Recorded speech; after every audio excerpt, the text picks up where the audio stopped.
Now, welcome to Thursday. You've had a really tough week, so it's going to be a little bit different today.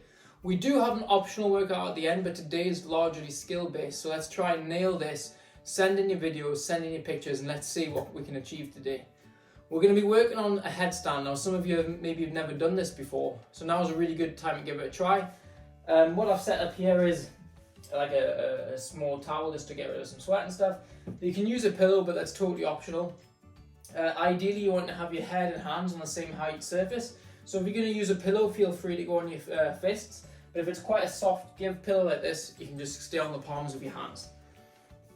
Now, we're going to go through a few scaling options here. The first one is where you can do, where you can lift yourself onto your elbows. So you want to have a nice triangle position, but lifting yourself onto the elbows is a really good way to do that. And you can see what that I'm doing here is one leg at a time onto the elbows, holding it for a bit and coming back down. Next up, you just want to, from that elbow position, you want to try and straighten up those legs. Give that a really good go and get them as directly above your body as you possibly can. Now, it's going to feel like you're above your body, but when you're no longer having to use that core to balance, that's really when your ankles are directly above your hips, which are directly above your shoulders.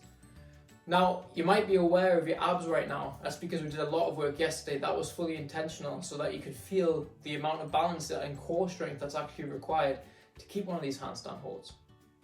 Now, next up, now that you've nailed that, if you haven't nailed that, keep on practicing that technique there. Next up, we're going to try and make it a little bit prettier by keeping the legs straight, but starting off with a straddle. Going from the straddle is a lot easier than going from the pike. So this here is a demonstration of going from the straddle into the headstand. And as you can see there, I start with my feet in the pike position, widen them out to the straddle, come into the headstand, and then bring my feet back together. And then finally, once you've nailed that, this will be a really good place for a lot of you to be at. If you've done that, great work. Next one is the direct pike into headstand. Now this requires a hell of a lot more core strength than the other two, but it's a really good place to be and really good for practicing when you come to moving into the full handstand. Now let's take a look at that and see what it looks like.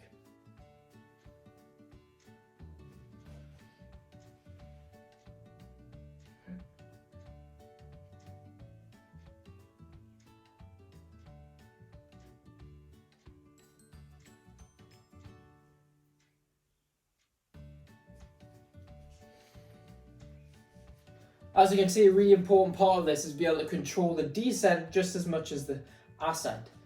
That will help you with that core balance, control, and ultimately that real deep core strength. Please try and spend 40 minutes doing this and just get as far as you can. Send the videos, let's have some laughs. Hope you enjoy this. The surprise workout, if you get through this and you feel like you've got a little bit of energy left, try and beat your death by burpee score from a few weeks ago. Have fun, take care.